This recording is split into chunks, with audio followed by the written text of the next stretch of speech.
Greetings of the day, everyone. Today we are starting chapter 4 in class 9th, A Truly Beautiful Mind. This presentation is made by Pooja Sharma, lecturer in English, Government Senior Secondary School, Parnala, Bahadurgarh. A truly beautiful mind. सच में बेहद खूबसूरत दिमाग। तो बच्चों, यहाँ पर हम एक बेहद खूबसूरत दिमाग की बात करेंगे जो कि तुम देख ही पा रहे हो अपनी आंखों के सामने। We will talk about the famous physicist Albert Einstein. उनके जन्म के बारे में, उनकी मृत्यु के बारे में, उनकी लाइफ कैसे थी, कहाँ पर उन्होंने पढ़ाई की और उनका विवाह किससे हुआ, इन सब चीज़ों के बारे में हम इस चैप्टर के अंदर पढ़ेंगे। उनकी पूरी बायोग्राफी तुम इस चैप्टर के अंदर देख सकते हो। तो let us start with a truly beautiful mind, a chapter about famous physicist Albert Einstein. बच्चों, ये चैप्टर शुरू करने से पहले एक बहुत ही बढ़िया सा इंसिडेंट है उनके जीवन के बारे में, एक वाकया जो बहुत ही अच्छा लगेगा तुम्हें भी, क्योंकि मुझे भी बहुत पसंद है। मैं जब भी चैप्टर शुरू करती हूँ क्लास में ये एक वाकया ज़रूर सुनाती हूँ, तो तुम भी सुनो। Hope you will enjoy it. एक बार एल्बर्ट आइंस्टीन, ये बहुत फेमस थे बच्चों, इनको दुनिया का हर एक शख्स आज भी जानता है, तब भी जानता था। इन्होंने थियोरी ऑफ रिलेटिविटी दी है, सापेक्षता का सिद्धांत, जो कि तुम आगे इस चैप्टर में पढ़ोगे कि क्या है इसके बारे में। तो वाकया ये था, एक बार ये ट्रेन में यात्रा कर रहे थे और आराम से बैठे हुए थे अपनी सीट के ऊपर, तभी टिकट चेकर आए बच्चों इनके पास। उन्होंने टिकट देखने के लिए कहा, तो फिर एल्बर्ट आइंस्टीन ने अपनी कोट के पॉकेट में हाथ डाला, टिकट वहाँ नहीं था। उन्होंने अपनी शर्ट के पॉकेट में हाथ डाला, उन्हें वहाँ भी टिकट नहीं मिला।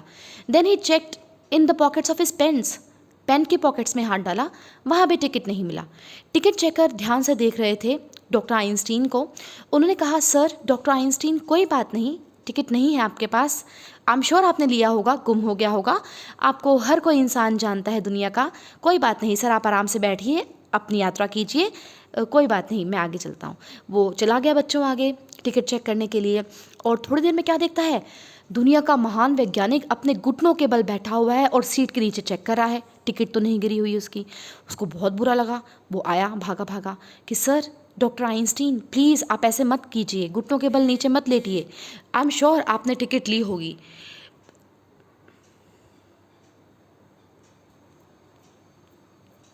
आई एम श्योर आपने टिकट ली होगी, बिल्कुल भी चिंता मत कीजिए, आप आराम से अपनी यात्रा कीजिए, आपकी यात्रा मंगलमय हो। लेकिन इस पर भी डॉक्टर आइंस्टीन चुप नहीं बैठे, उन्होंने अपना ब्रीफ केस खोला, क्या पता मैंने ब्रीफ केस में टिकट रख दी हो। तो टिकट चेकर आगे चला गया था बच्चों, फिर भागा भागा आया, सर कोई बात नहीं, मैं कुछ कह तो नहीं रहा आपको, आप आराम से यात्रा करो, कोई दिक्कत नहीं है, यहाँ पर बैठा हर इंसान आपको जानता है, दुनिया का हर इंसान आपको जानता है, आप बिल्कुल भी चिंता मत करो। इस पर डॉक्टर आइंस्टीन ने जवाब दिया कि तुम तो मुझे जानते हो यंग मैन, लेकिन प्रॉब्लम यह है मैं ये नहीं जानता कि मैं जा कहाँ रहा था, वो तो टिकट पे ही लिखा था। तो बच्चों, ये थी एक रियल घटना डॉक्टर एल्बर्ट आइंस्टीन के जीवन की, जो सच में ही घटित हुई थी उनकी लाइफ टाइम में। वो भूल जाया करते बार बार चीज़ों को, तो जो इस तरह की, होप आपको भी ये इंसिडेंट पसंद आया होगा। With this let us start a truly beautiful mind. Albert Einstein was born on 14th March 1879 in German city of Ulm, without any indication that he was destined for greatness. On the contrary, his mother thought Albert was a freak. Albert Einstein का जन्म 14 मार्च 1879 को हुआ, Germany में हुआ, Germany के शहर उम में हुआ। तब कोई भी इंडिकेशन यानी कि संकेत नहीं था कि वो अपने जीवन में कितनी ग्रेटनेस को प्राप्त करेंगे, कितने महान बनेंगे। On the contrary his mother thought Albert was a freak. दूसरी ओर उनकी माँ, एल्बर्ट आइंस्टीन की माँ मानती थी कि वो फ्रीक हैं। अब फ्रीक क्या होता है बच्चों? A word used disapprovingly to talk about a person who is unusual and doesn't behave, look और थिंक लाइक अदर्स। एक ऐसा व्यक्ति जो औरों से अलग सोचता है, औरों से अलग है उसके विचार, तुम एक वर्ड में इसको कह सकते हो अजीब। तो उनकी माँ का मानना था कि उनका बेटा अजीब है। To her his head seemed much too large. उनके हिसाब से उनका सिर बहुत ही बड़ा था। Paragraph 2, at the age of 2.5 Einstein still wasn't talking. 2.5 साल के हो गए थे एल्बर्ट आइंस्टीन और उन्होंने अब तक बोलना शुरू नहीं किया था। When he finally did learn to speak, he uttered everything twice. और जब फाइनली उन्होंने बोलना सीखा, उन्होंने हर चीज़ को 2 बार बोलना शुरू किया, हर चीज़ को वो रिपीट करते थे। Einstein didn't know what to do with other children and his playmates called him brother boring. और बच्चों के साथ उन्हें कभी खेलना ही नहीं आया सामान्य बच्चों की भांति, इसलिए उनके साथ खेलने वाले प्ले मेट्स उन्हें बुलाते थे ब्रदर बोरिंग, बोरिंग भाई, बोरिंग भाई। So the youngster played by himself much of the time, इसलिए वो हमेशा अकेले ही खेलते थे। ही स्पेशली लव्ड मैकेनिकल टॉयज़, उन्हें बच्चों मशीनी खिलौने बहुत पसंद थे। मशीनी खिलौने जैसे टूल्स, कार्स, पहिए वाली चीज़ें, ये सब। Looking at his newborn sister Maja, he said to have said fine but where are her wheels. जब उनकी बहन पैदा हुई, माजा नाम था बच्चों, 1 नंबर में पूछा जाता है इनकी वाइफ का नाम, इनकी बहन का नाम, तो आप याद कर लें, माजा नाम था। और उन्होंने कहा ठीक है, लेकिन इसके पहिए कहाँ हैं? यानी कि वो चाहते थे बहन के अंदर भी पहिए लगे हों। बच्चों ये देखिए आपकी स्क्रीन के ऊपर, ये है कुछ मैकेनिकल टॉयज़, मशीनी खिलौने इस तरह के होते हैं। और ये है एल्बर्ट आइंस्टीन के बचपन की पिक्चर उनकी बहन माजा के साथ। Otto Neugebauer, the historian of ancient mathematics, told a story about the boy Einstein that he characterizes as a legend.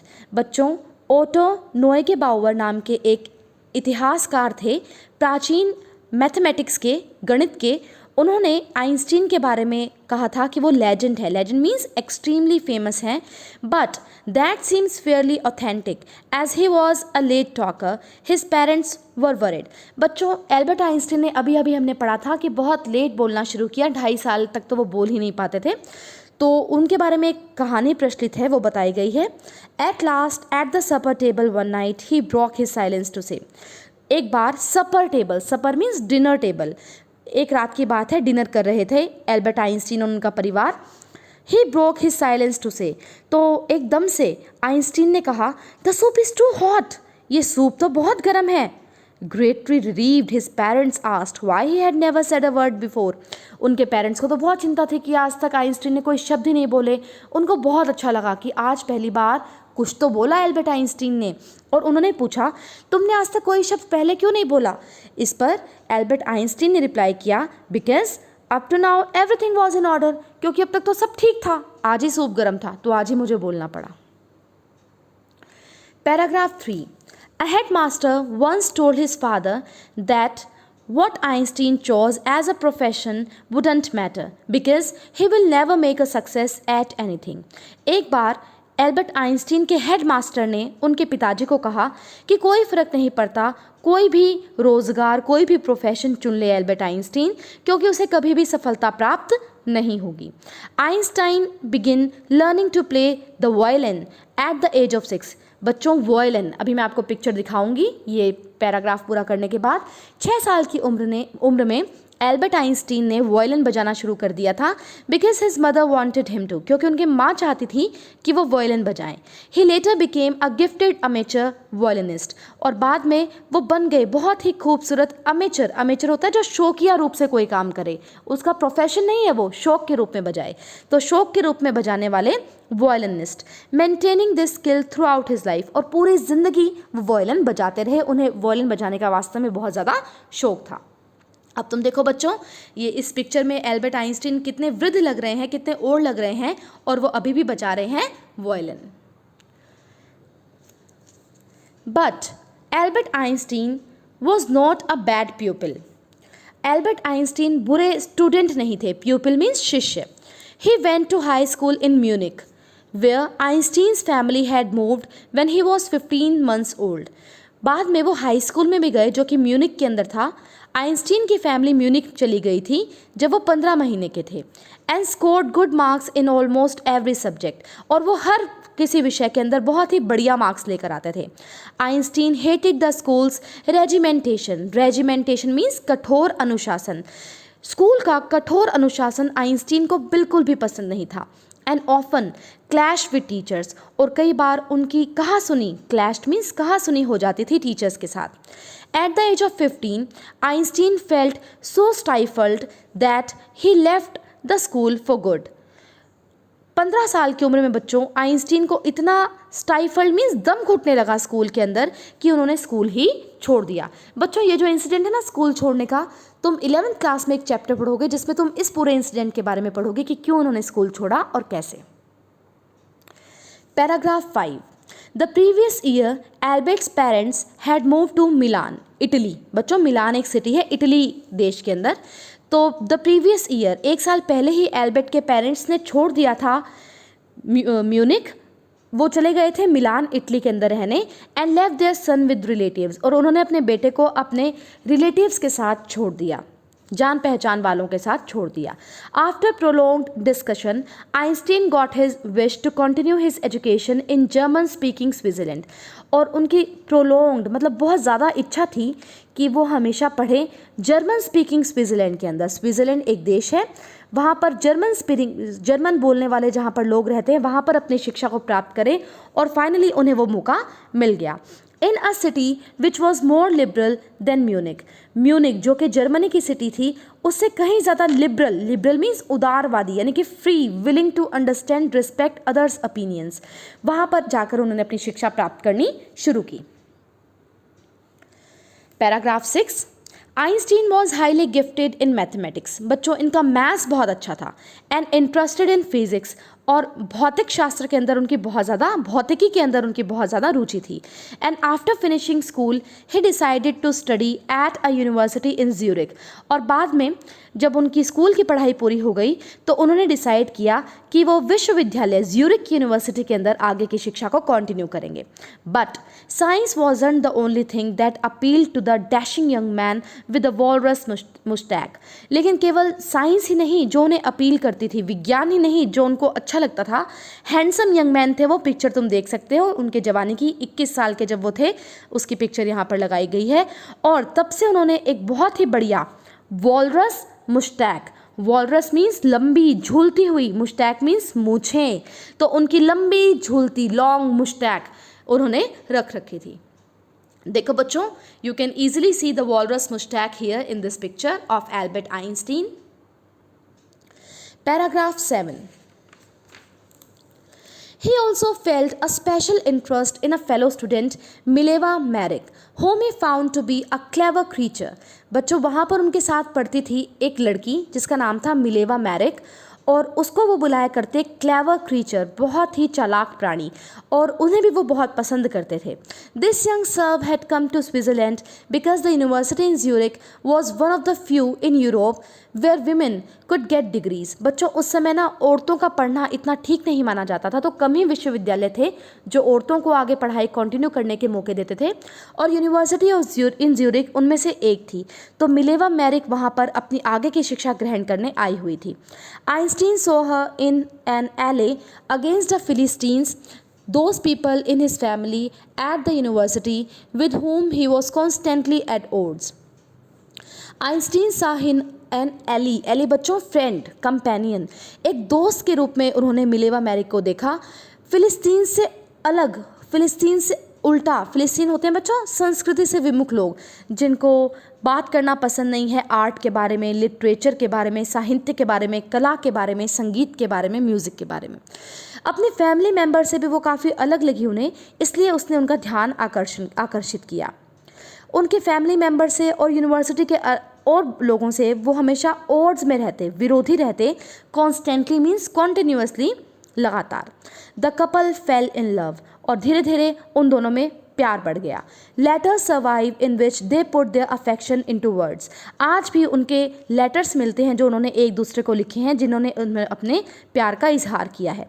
Mixing science with tenderness, और उन लेटर्स के अंदर तुम्हें विज्ञान के बारे में भी जानकारी मिलेगी और टेंडरनेस, सॉफ्टनेस के बारे में भी जानकारी मिलेगी.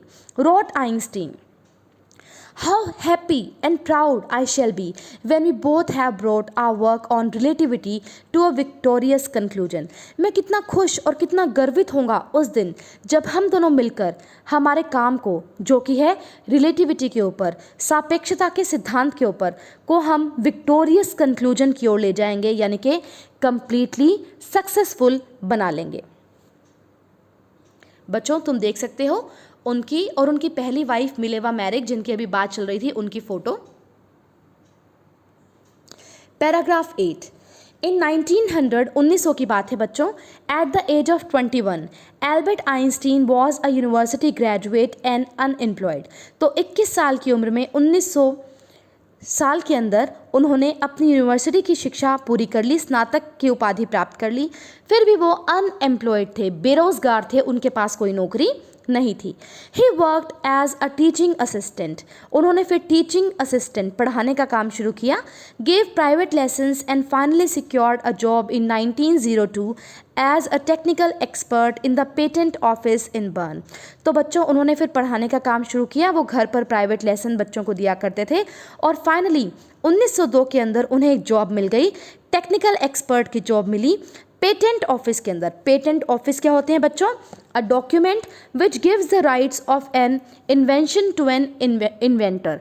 इन्वेंटर, कोई खोज करने वाले को उनकी खोज के डॉक्यूमेंट्स जो प्रोवाइड कराएं, कागज़ जो प्रोवाइड करें, वो था पेटेंट ऑफिस। बर्न के अंदर था ये, और वहाँ पर, बर्न स्विट्ज़रलैंड के अंदर है, वहाँ पर इन्हें नौकरी मिल गई। While he was supposed to be assessing other people's inventions, Einstein was actually developing his own ideas in secret. जब वो वहाँ पर और लोगों के इन्वेंशंस के बारे में असेस कर रहे थे, हेल्प कर रहे थे, आइंस्टीन ने खुद भी डेवलप कर लिया था, विकास कर लिया था अपने खुद के आइडियाज़ का, अपने खुद के विचारों का, सीक्रेटली, बिना किसी को बताए। He is said to have jokingly called his desk drawer at work the Bureau of Theoretical Physics। बच्चों, ये बहुत ही इंपॉर्टेंट लाइन है। क्वेश्चन पूछा जाता है कि उनके डेस्क ड्रॉर को ब्यूरो ऑफ थ्योरेटिकल फिजिक्स क्यों कहते हैं।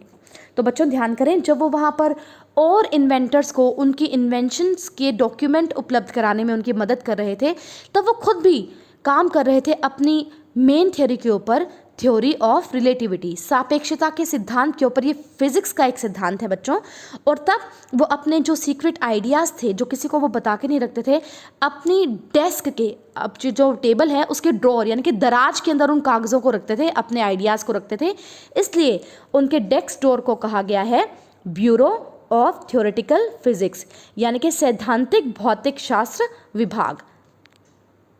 देख सकते हो तुम बच्चों, ये है उनका डेस्क, और जहाँ के दराज को कहा गया है bureau of theoretical physics. Paragraph 9। One of the famous papers of 1905 was Einstein special theory of relativity. 1905 में एक स्पेशल पेपर आया था आइंस्टीन के द्वारा, जहाँ पर उन्होंने अपने सापेक्षता के सिद्धांत के बारे में बताया, थ्योरी ऑफ रिलेटिविटी के बारे में बताया। According to which time and distance are not absolute.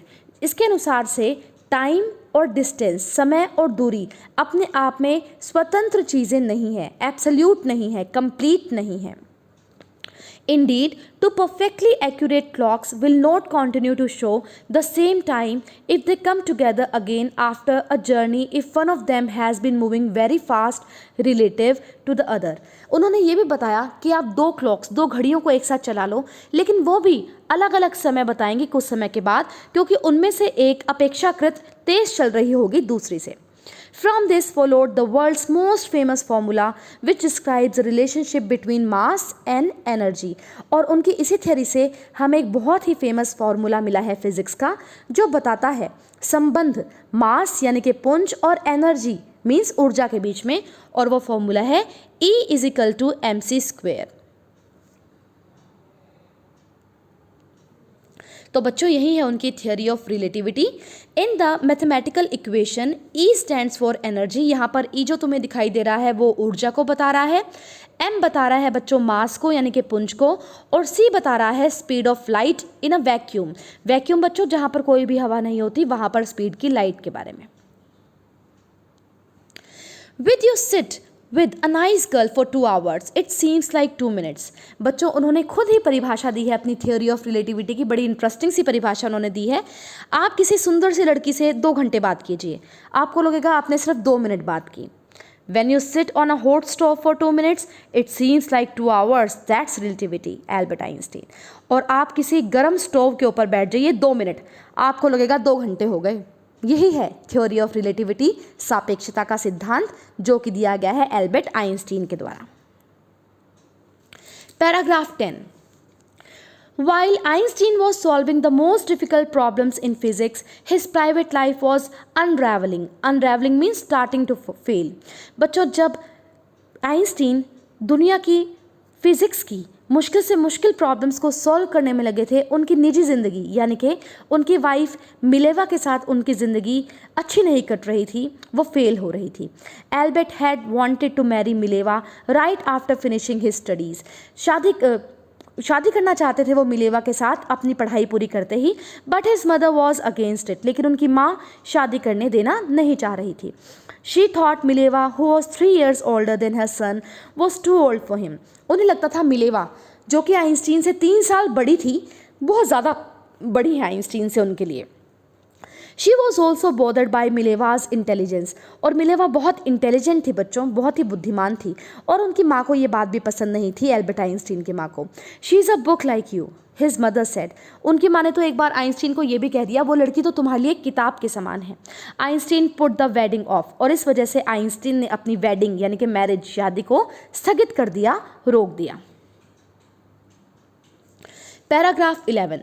The pair finally married in January 1903। Finally उन दोनों ने, मिलेवा और आइंस्टीन ने शादी कर ली 1903 के अंदर, और उनके बच्चों 2 बेटे भी हुए। But a few years later the marriage faltered. लेकिन कुछ ही साल बाद marriage faltered. Faltered means became weak, कमज़ोर पड़ गई उनकी marriage. Mileva meanwhile was losing her intellectual ambition and becoming an unhappy housewife. बच्चों, मिलेवा परेशान थी, वो बहुत इंटेलिजेंट थी, और अपनी बौद्धिक आकांक्षाओं की वो पूर्ति नहीं कर पा रही थी। वो बस एक नाखुश हाउसवाइफ, घर का काम करने वाली औरत बन के रह गई थी, जो उसे बिल्कुल भी पसंद नहीं था। After years of constant fighting, कुछ सालों तक उनकी लगातार फाइट होती रही, लड़ाई होती रही daily. The couple finally divorced in 1919, और फाइनली उन लोगों ने तलाक ले लिया 1919 के अंदर। Einstein married his cousin Elsa the same year, और उसी साल 1919 के अंदर ही आइंस्टीन ने अपनी कज़न एल्सा से शादी कर ली। तो एल्सा उनकी थी second wife.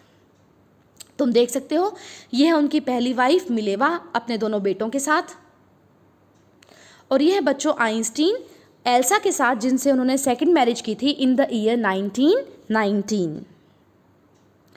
Paragraph 12। Einstein's new personal chapter coincided with his rise to world fame।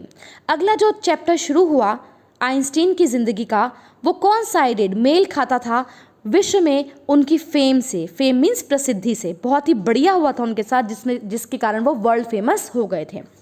In 1915 he had published his General Theory of Relativity। 1915 में वही जो अभी हमने पढ़ा था सापेक्षता का सिद्धांत, उन्होंने वो पब्लिश करा दिया, प्रिंट करा दिया। Which provided a new interpretation of gravity। और इस सिद्धांत ने एक नई व्याख्या दी ग्रेविटी के अंदर, गुरुत्वाकर्षण के अंदर। An eclipse of the sun in 1919 brought proof that it was accurate। और 1919 में एक एक्लिप्स हुआ, ग्रहण हुआ, जिसने इस मान्यता को प्रूफ भी कर दिया। Einstein had correctly calculated in advance the extent to which the light from fixed stars would be deflated through the sun's gravitational field।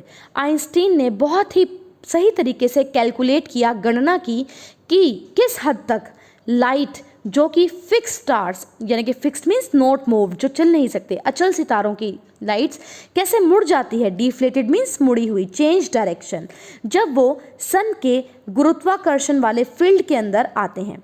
The newspapers proclaimed his work as a scientific revolution. समाचार पत्रों ने उनके काम को कहा, ये तो scientific revolution है, वैज्ञानिक क्रांति है। Paragraph 13। Einstein received the Nobel Prize for physics in 1921 और इसी थ्योरी ऑफ रिलेटिविटी सापेक्षता के सिद्धांत की वजह से उन्हें 1921 में बच्चों सबसे हाईएस्ट प्राइज होता है ये द नोबेल प्राइज वो मिला फिजिक्स के अंदर, भौतिकी के अंदर। He was showered with honours and inventions from all over the world. पूरे विश्व से उनको सम्मान मिला, जगह जगह निमंत्रण पत्र आए उनके लिए आने के लिए। And lauded by the press, lauded means appreciated, उनकी प्रशंसा की गई प्रेस के द्वारा, समाचार पत्रों के द्वारा। याद कीजिएगा ये सन 1921 एक नंबर में पूछा जा सकता है। Paragraph 14. When the Nazis came to power in Germany in 1933, Einstein immigrated to the United States of America. जब नाजीज आ गए पावर में जर्मनी के अंदर, जर्मनी की सत्ता जब नाजीवाद तुमने सुना होगा एसएस में, तो नाजियों के हाथों में जब आ गई 1933 के साल की बात है, तब आइंस्टीन ने जर्मनी छोड़ दिया और वो America, United states of America में चले गए। 5 years later, the discovery of nuclear fission in Berlin had American physicists in an uproar. बच्चों बहुत सारे अमेरिकन फिजिसिस्ट तब अप्रोर में आए, उनको विचलित कर दिया जब डिस्कवरी हुई न्यूक्लियर फिजन की, परमाणु विखंडन की, बर्लिन के अंदर। बर्लिन जर्मनी के अंदर है। Many of them had fled from fascism just as Einstein had and now they were afraid the Nazis could build use an atomic bomb. बहुत सारे साइंटिस्ट वहाँ से आकर अमेरिका में बस गए फासिज्म की वजह से। आइंस्टीन ने भी वैसा ही किया था और वो डरे हुए थे कि नाजीज जो हैं वो कभी भी एटम बम बना सकते हैं। Paragraph 15. At the urging of a colleague, Einstein wrote a letter to the American President Franklin D. Roosevelt on 2 अगस्त 1939। एक कलीग, साथ काम करने वाले की अर्जिंग यानी कि प्रेरणा के फलस्वरूप आइंस्टीन ने उस समय के अमेरिकन प्रेसिडेंट, अमेरिका के राष्ट्रपति जिनका नाम था फ्रैंकलिन डी रूजवेल्ट, उनको एक पत्र लिखा। 2 अगस्त 1939 के अंदर उन्होंने पत्र लिखा और उनमें उन्होंने वार्न किया, चेताया, A single bomb of this type exploded in a port might very well destroy the whole port together with some of the surrounding territory।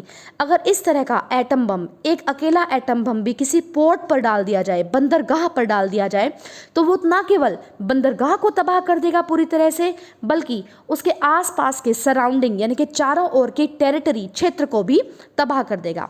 His words did some of the not fail to have an effect. The Americans developed the atomic bomb in a secret project of their own। बच्चों, उनकी आवाज़ जो उन्होंने letter लिखा था उसका प्रभाव पड़ा। अमेरिकन्स ने खुद ही बना लिया atom bomb, secret project of their own, secretly छुपकर उन्होंने बनाया था। And dropped it on the Japanese cities of Hiroshima and Nagasaki in August 1945। और उसके बाद तुम्हें पता भी है, फेमस इंसिडेंट है, अमेरिका ने खुद ही एटम बम बना लिया और जापान के 2 नगरों हिरोशिमा और नागासाकी के ऊपर डाल दिया अगस्त 1945 के अंदर। देखो बच्चों, ये वो लेटर है जो आइंस्टीन ने लिखा था American president Franklin D Roosevelt के लिए, जिसमें उन्होंने बताया था कि कितना डिस्ट्रॉय कर सकता है एटम बम किसी जगह को। और बच्चों, ये तुम चित्र देख सकते हो तुम्हारी स्क्रीन के ऊपर, ये है वो पिक्चर जब अमेरिका ने ड्रॉप किया था atom bomb Japanese cities Hiroshima और नागासाकी को। Paragraph 16. Einstein was deeply shaken by the extent of the destruction. बहुत ज़्यादा अंदर तक हिल गए थे आइंस्टीन जब उन्हें तबाही का पता चला जो कि हिरोशिमा और नागासाकी में हुई। This time he wrote a public missive to the United Nations. और उस समय उन्होंने एक मिसिव, पब्लिक, आम लोगों के लिए, मिसिव क्या होता है बच्चों? लेटर, लॉन्ग लेटर तुम कह सकते हो, वो लिखा, लोगों के लिए लिखा यूनाइटेड नेशंस के। In it he propose the formation of a world government. और उन्होंने इसमें कहा कि एक विश्व सरकार बनानी चाहिए, विश्व की सरकार बनानी चाहिए, वर्ल्ड गवर्नमेंट बनानी चाहिए। Unlike the letter to Roosevelt, this one made no impact. उन्होंने पहला लेटर तो रूजवेल्ट को लिखा था एटम बम का, उसका तो पूरा प्रभाव पड़ा कि अमेरिका ने खुद ही बना लिया एटम बम। लेकिन बच्चों, ये जो वर्ल्ड गवर्नमेंट बनाने का विचार था ना, कितना अच्छा विचार था आइंस्टीन का, उसका कोई भी प्रभाव किसी के ऊपर नहीं पड़ा। But over the next decade Einstein got even more involve in politics. अगले दशकों तक, डेकेड होता है बच्चों 10 सालों का समूह, दशक हम हिंदी में कह सकते हैं, आइंस्टीन इन्वॉल्व रहे पॉलिटिक्स के अंदर, राजनीति के अंदर। agitating for an end to the arms build-up and using his popularity to campaign for peace and democracy. उन्होंने आंदोलन किया कि आर्म्स बिल्डअप ख़त्म हो. आर्म्स होते हैं बच्चों, आर्म्स वैसे तो बाहें भुजाएं भी होती हैं. आर्म्स को बच्चों शस्त्र, वेपन भी, वेपन के लिए भी सिनोनिम होता है आर्म्स. तो यहाँ पर वेपन, WEAPON, वेपन, शस्त्र, शस्त्रों के यूज़ पर रोक लगाया. अभियान चलाया उन्होंने पीस के लिए, शांति के लिए और डेमोक्रेसी के लिए, लोकतंत्र के लिए. बच्चों यहाँ पर एक शब्द आया है पीस, PEACE. यहाँ पर ध्यान दो, इंग्लिश में 2 पीस होते हैं बच्चों. एक पीस तो यही है जो यहाँ पर आया, PEACE.